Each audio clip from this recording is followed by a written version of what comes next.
Put it in this tagadi. Okay, it's very simple. Oh, it's very smelly. अरे हमर मेहरारू, और का गोबर में से खुशबू आई?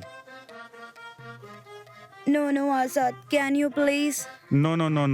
Please.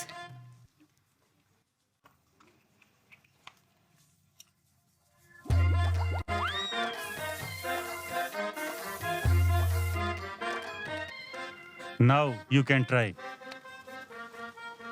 No, I cannot touch this with my hands. अभी गोबर उठावे खातिर भी हमके तोरा खातिर दस्ताना ले आवे के पड़ी।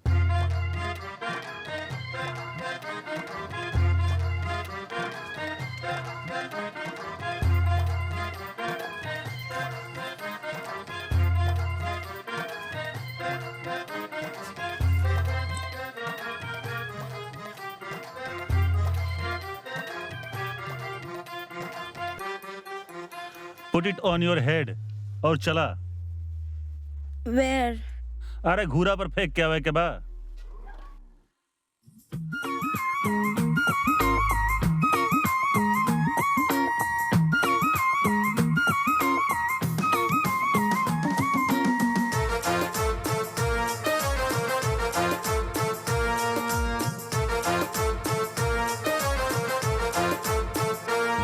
अरबिया लड़की लंदन वाली काम से ना घबरा ले रे, लेके गोबर अपन कपारे दूर गांव से जाले रे। लइका लइकी लोग लुगाई देख देख मुस्काए रे। अरे भइल गजब सन्नाटा चुभल जैसे कांटा देख गोरी के काम के। हाय देखा विदेशी छोरी बहू बन आइल गांव में। हाय देखा विदेशी छोरी बहू बन आइल गांव में। विदेशी बहू विदेशी बहू विदेशी बहू विदेशी बहू।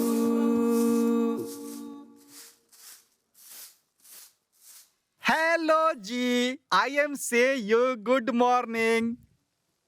Ram ji. O Ram ji, you Bhojpuri? I am अंग्रेजी and my name Sillu. Selu? Yes, Sillu, rough and tough Sillu. And you my marriage your London में करवा दो। What? What are you saying? ओह, सब कुछ बताइब, सब कुछ बताइब। अरे हम तो इतना कामों न करवाइब जितना ये लोग करवावे ले तारा से। हाँ, I can't understand. कांट स्टैंड। कोनो बात ना, खड़ा खड़ा बात कर लेवे के, नो प्रॉब्लम। करे तू यहाँ क्या करता रे? और तू ई क्या करता रे? हमनी के बीच में अवल जरूरी रहे। तोरा शर्म नहीं खिया बत है? अरे भैया लागे ले उतोर। अरे अंग्रेज, तू भोले रह गईले। अरे अंग्रेजी में शर्म के कोनो जगह ना होके। और बंडा आदमी तो ऐसा हूँ सबे के देवर होखल करेला। हमार दिमाग खराब मत करना, तो इमे पकड़ के कूट दे। भाग जो यहाँ से। बस अब ये बाकी रहे। अरे हमू सिल्लू हई, चंतोर सुख दुख में काम आवल करीला। तू जो। अरे जो ना।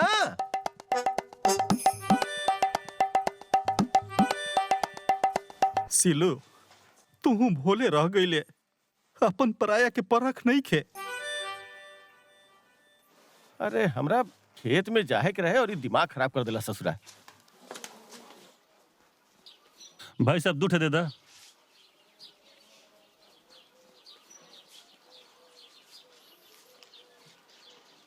भैया कहाँ जात बड़ा? अरे उस सिलुआ जाके लिंडा से बतियावत रहे। ओकरा के ताज हम। अरे समझा देनी हम, बाकी तू ध्यान रखल कर। ठीक बा भैया। हाँ, हम कहाँ जाते रही? हाँ, खेत में जाके रहे हमरा।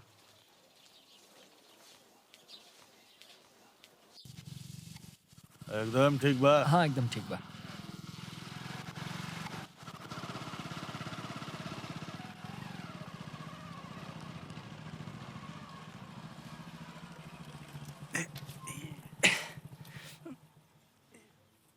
भाई साहब, भाई साहब,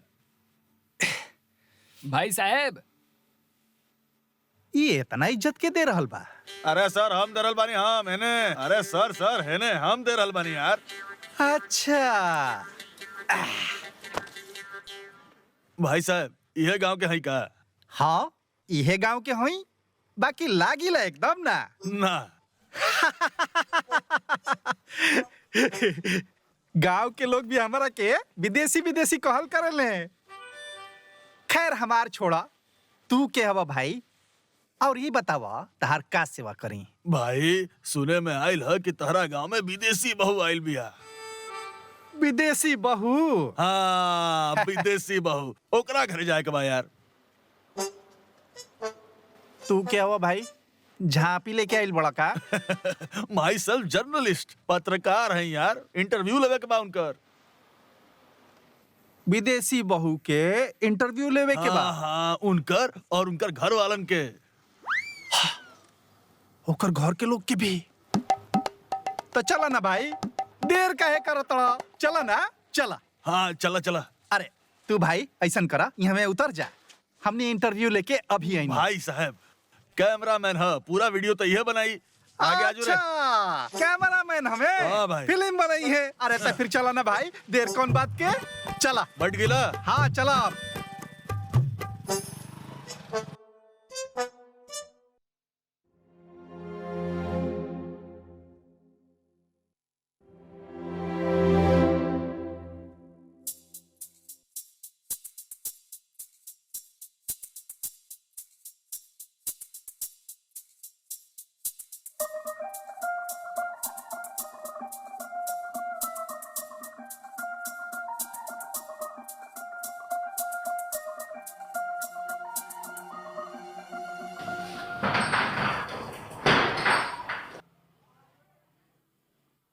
आगे नहीं जा। हाँ हाँ हाउ देखा, हाउ लौकता ना उहे घर है। हई हाँ हाँ यहाँ में रोक दा। अरे बस रोका रोका। हाँ आ गई आ गई। यह है का? हाँ उतर भाई मोनू, कैमरा निकाल, माइक दे। हाँ ठीक बा। दे लाओ, फटाफट लाओ।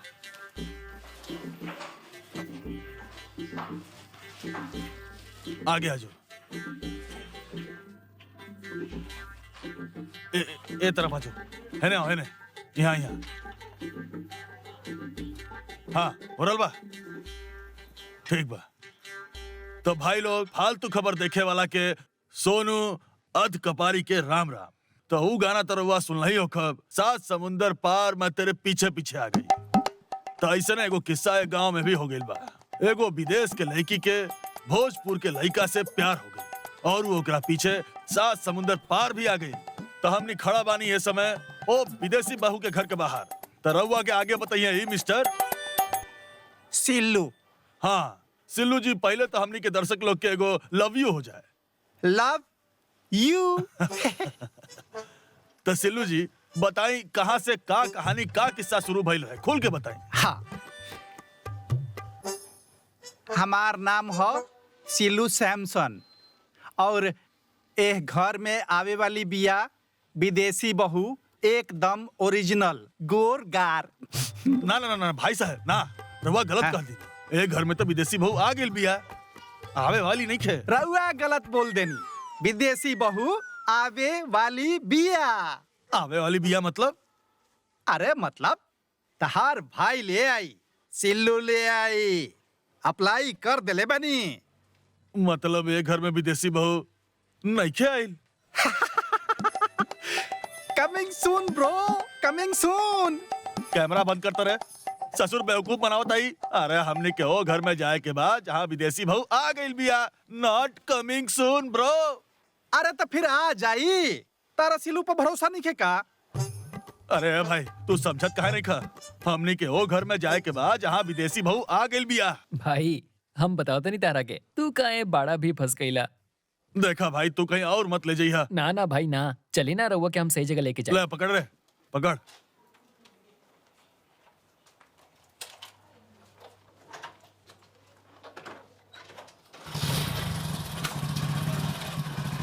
आगे हो जाए। चल अभी सीधा चलत रहे। चली चली। बेवकूफ, हम जब बहू ले आइब ना एकरा के तो इंटरव्यू ना दे।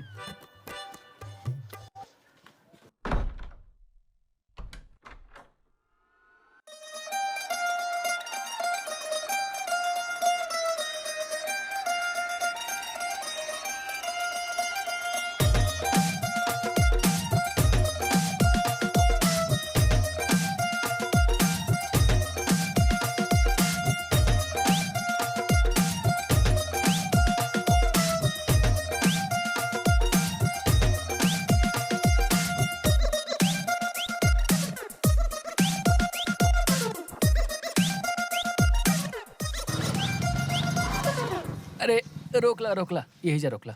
का भइल भाई? भाई इहे हा घर, एकने में अच्छा। आइल बिया विदेशी बहू। और एगो बात और, ए घर के मालिक हवे शेरा। हाँ। भाई बड़ा खतरनाक आदमी हा, सीधे गोली मार दी। अच्छा जी। ओह, ध्यान से जाइए हा भाई। कोनो बात ना भाई, ठीक बा, थैंक यू, धन्यवाद तोहार। ठीक बा, ओके।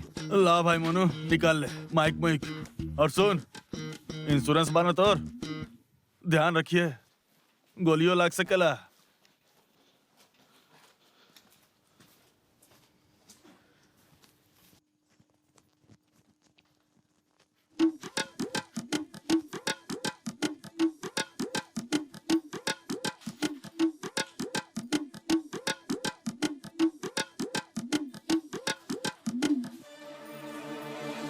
लागत आई है यह विदेशी बहू। हाँ जी। चला कर इंटरव्यू लेवल जाए। कैमरा ऑन कर तू। हाँ ठीक। माइक पकड़ो।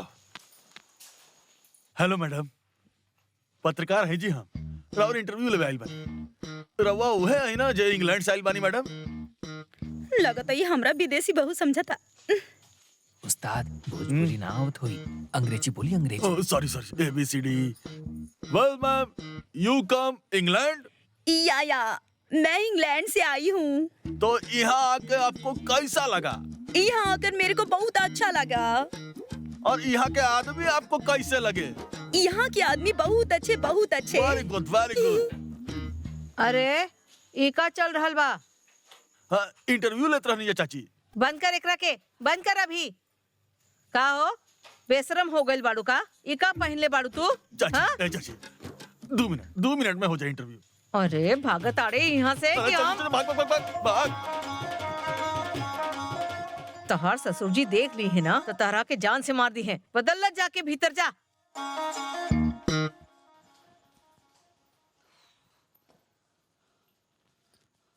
चल, एगो काम कर, तू उतर पहले। हम ना जाए, रहुआ उतरी पहले। अरे हमार बात मान, उतर। ना भाई रहुआ जाए पहले। पक्का? पक्का। ले हाथ पकड़ हमार। ठीक बा। अरे अरे, अरे, अरे क्या बड़े रे तू, और यहाँ का करत बड़े? भाई पत्रकार हैं यार, विदेशी बहू के इंटरव्यू लेवे आई रहनी। दिखाओ रे, देखिए, ई रहल माइक, ई रहल माइक। अरे पागल आदमी, तो फिर तू सामने से ना आ सकत रहला? अरे भाई आइल रहनी, घरों गइल रहनी, चाची खदेड़ दिली, मुसर लेके पीछे पड़ गेली हमनी के। अच्छा चला, हम कराइब तो लोग से बात। अब नीचे आ जा। इंटरव्यू करवाई बा? हाँ पक्का कराइब, आ ठीक जा। बा, पकड़ता रहे हाथ। अरे भाई, ए पत्रकार महोदय, पीछे सरकला, यहाँ से अगर गिरला तो हाथ पैर टूट जाइए। ओह, हाँ आ Thank जा, you, सामने भाई। से आ जा। चलिए भाई।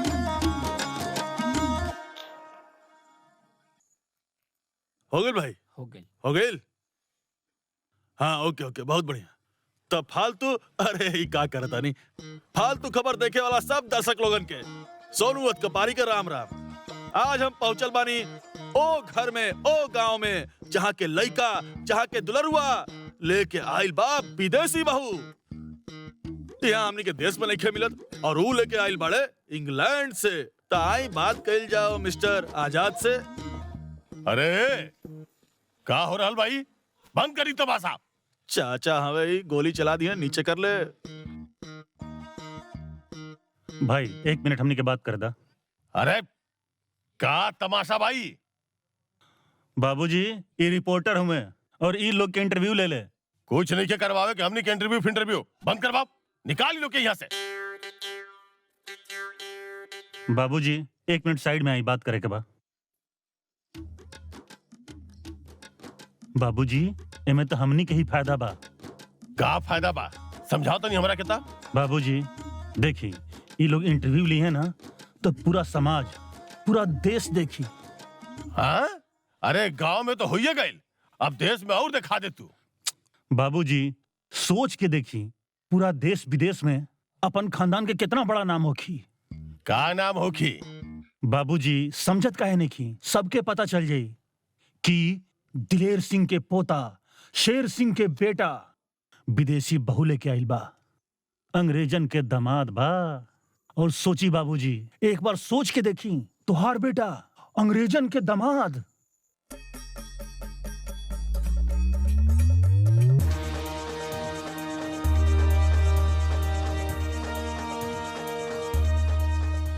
कर रहे शुरू और दिखा दे पूरा देश के शेर सिंह के बेटा अंग्रेजन के दामाद है।